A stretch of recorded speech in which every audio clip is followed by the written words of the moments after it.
नमस्कार, मैं हूं विवेक और आप देख रहे हैं आपकी आवाज़। तो कल चौथे चरण का मतदान समाप्त हुआ। उसके बाद हम लोगों ने एनालिसिस किया था कि आखिर मतदान के बाद स्थितियां क्या रहने वाली हैं। हम लोगों का आकलन ये था कि बहुत सारी सीट, चूँकि जिन 13 सीटों पर कल मतदान था वो 13 की 13 सीटें भारतीय जनता पार्टी ने जीती थी और सबसे ज़्यादा प्रतिष्ठा भारतीय जनता पार्टी की दांव पे लगी थी 13 सीटों को बचाने की, क्योंकि विपक्ष के पास खोने को कुछ नहीं था, बस पाने को था। और उन 13 सीटों में कन्नौज भी एक सीट, जिस पर अखिलेश यादव खुद चुनाव लड़ रहे थे। अखिलेश यादव ने अपनी प्रतिष्ठा दांव पर लगाई, चूँकि एक बार कहा जा रहा था कि शायद वो ये रिस्क लेना नहीं चाहते हैं, लेकिन पूरे माहौल को देखते हुए और माहौल को बदलने के लिए अखिलेश यादव ने वहाँ से चुनाव लड़ने का निर्णय लिया और वो समर में कूदे। तो कल 13 सीटों पर जिन पर चुनाव हुआ उनमें से कन्नौज भी एक थी। वोटिंग के बाद हम लोगों ने कुछ एनालिसिस ये किया था कि 13 में से कम 8 सीटें ऐसी हैं जहां भारतीय जनता पार्टी बुरी तरह फंसी हुई है। उनमें से बहुत सारी सीटें हारने का भी प्रेडिक्शन था कि हार सकती है भारतीय जनता पार्टी, लगभग ये तय है।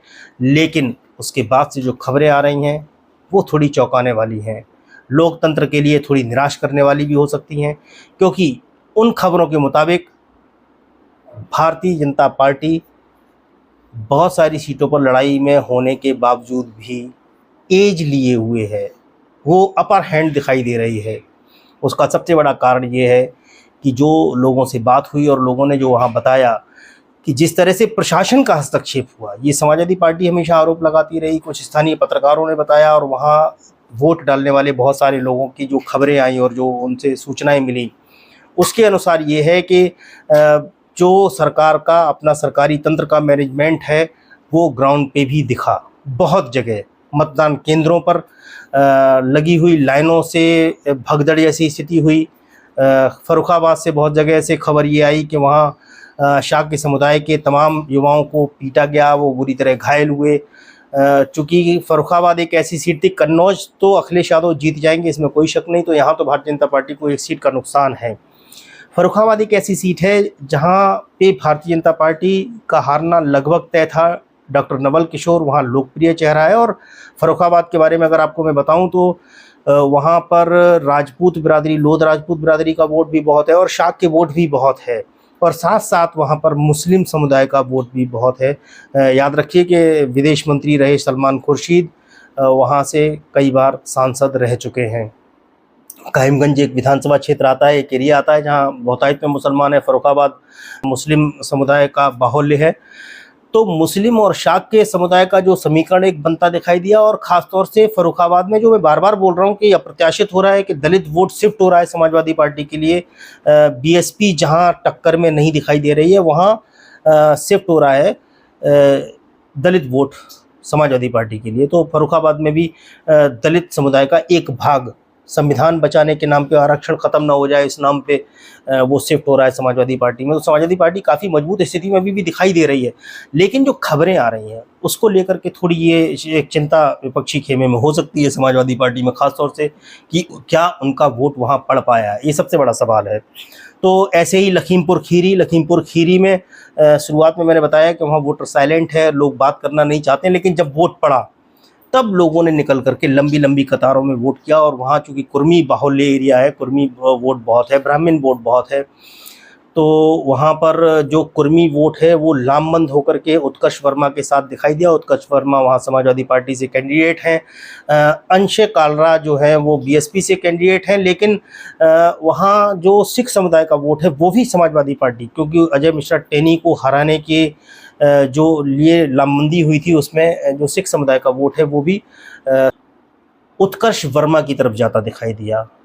वहीं हरदोई में बड़ी कांटे की टक्कर है और हरदोई सीट पे भारतीय जनता पार्टी काफ़ी पिछड़ती नज़र आ रही है। लेकिन बस सवाल वही है कि क्या यहाँ जो वोट है समाजवादी पार्टी का वो प्रॉपर पड़ पाया है, क्योंकि जो मुस्लिम वोट है आइडेंटिफाइड वोट जाता है, जैसे मुस्लिम वोट है वो, प्लस वहाँ जो स्थानीय प्रत्याशी चुनाव लड़ रहा है उसकी पोलिंग, ऐसा समाजवादी पार्टी का आरोप है कि वहाँ की तमाम सारी पोलिंग स्टेशंस को चिन्हित किया गया और स्पेशली कुछ अधिकारियों को वहाँ भेज करके, जैसे उन्होंने कहा फर्रुखाबाद में वहाँ 3 IAS और IPS अफसरों को भेजा गया और पूरे इलेक्शन को प्रभावित करने का प्रयास किया गया। तो अब परिणाम कुछ भी हो सकते हैं। मेरे लिए चौथा चरण प्रेडिक्ट करना थोड़ा मुश्किल हो रहा है, पहले और दूसरे और तीसरे चरण के बारे में मैंने आपको बताया, लेकिन इतना तय है कि यहाँ भारतीय जनता पार्टी को नुकसान होना तो तय है, क्योंकि कन्नौज की सीट अखिलेश यादव जीतने जा रहे हैं। ये लगभग तय है, सारे लोग इस बात को मान रहे हैं, स्वीकार कर रहे हैं कि अखिलेश यादव कन्नौज से जीत रहे हैं, तो एक सीट तो कम हो ही रही है भारतीय जनता पार्टी की। दूसरा धौरारा में भारतीय जनता पार्टी के लिए मुश्किलें खुद भारतीय जनता पार्टी के लोगों ने खड़ी कर दी हैं। वहाँ से ब्राह्मण प्रत्याशी बीएसपी ने दिया है, और जो प्रत्याशी वहाँ हैं वो जो वहाँ के सांसद हैं धौरारा की, उनके रह चुके हैं प्रतिनिधि, और वही गुना जैसा सीन वहाँ लग रहा है कि वो ज्योतिरादित्य सिंधिया के पीए ने उनको चुनाव हरा दिया था, और वो खुद हरा दिया था, लेकिन यहाँ हराने का कारण बन रहे हैं जो बीएसपी के उम्मीदवार हैं। वो भाजपा के कैंडिडेट के पीए हुआ करते थे, अवस्थी जी। तो इसका सीधा सीधा फ़ायदा जो है समाजवादी पार्टी के आनंद प्रकाश भदौरिया को मिल रहा है, क्योंकि जो ब्राह्मण वोट है वो शिफ्ट हो रहा है बीएसपी की तरफ, और वहाँ पे जो प्रत्याशी हैं बीजेपी की जो वर्तमान सांसद हैं उनका काफ़ी विरोध भी है।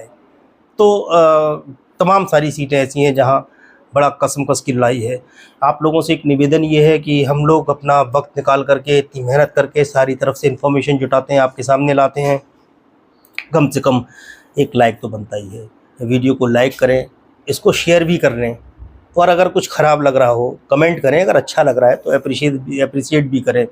ये अक्सर मैं भूल जाता हूँ, तो जब याद आ जाता है तो मैं बीच में बोल देता हूँ। तो आगे बढ़ते हैं। तो अब देखिए, लखीमपुर खीरी, हरदोई, फर्रुखाबाद और कन्नौज, मेरे हिसाब से 4 सीटें अभी भी ऐसी हैं जहाँ भारतीय जनता पार्टी के लिए मुश्किल पैदा हो सकती है। हाँ, धौरारा और याद रखिए धौरारा सीट भी इसी में शामिल है। तो ये सीटें ऐसी हैं जहाँ बीजेपी के लिए मुश्किलें साबित हो सकती हैं। दूसरा, प्रधानमंत्री जी आज काशी में हैं, अपना उन्होंने दाखिल किया, और उसके बाद जो मेन स्ट्रीम मीडिया है, ख़ास तौर से जो इलेक्ट्रॉनिक मीडिया है या जो प्रिंट मीडिया है, ये प्रिंट मीडिया मुखपत्र बना हुआ है पूरा का पूरा भारतीय जनता पार्टी और केंद्र सरकार का। दिन भर प्रधानमंत्री जी का महिमा मंडन होता है इन टेलीविज़न चैनल्स पे। इससे बाहर निकलिए। हम लोगों का कोई द्वेष नहीं है, कोई बैर नहीं है। दूसरी चीज़, आपको 2 तरह की पत्रकारिता दिखाई देती होगी, और हम लोग बेसिकली किसी का न तो विरोध कर रहे हैं, न किसी का पक्ष ले रहे हैं। हम लोग जो बता रहे हैं वो कारण सहित बता रहे हैं कि आखिर ऐसा हो रहा है तो इसके पीछे कारण क्या है। जैसे बहुत सारी जगह तो बिल्कुल एक तरफा सारा दिखा दिया जाता है हराते हुए, और कहीं किसी को जिताते हुए, और बड़ा आश्चर्य प्रकट किया जाता है कि ये हो रहा है और ऐसे हो रहा है, लेकिन उसके कारण नहीं बताए जाते। हम लोग कारण भी बताते हैं, ज़मीनी हकीकत क्या है, वहाँ के मुद्दे क्या हैं, किन कारणों से वोट शिफ्ट हो रहा है, और किन कारणों से ये लग रहा है कि वहाँ कोई प्रत्याशी हार रहा है और कोई प्रत्याशी जीत रहा है, इसके पीछे के कारण क्या है। तो एक नेटवर्क हम लोगों ने विकसित किया है, ख़ास तौर से उत्तर प्रदेश में, राजस्थान में, मध्य प्रदेश में, हरियाणा में।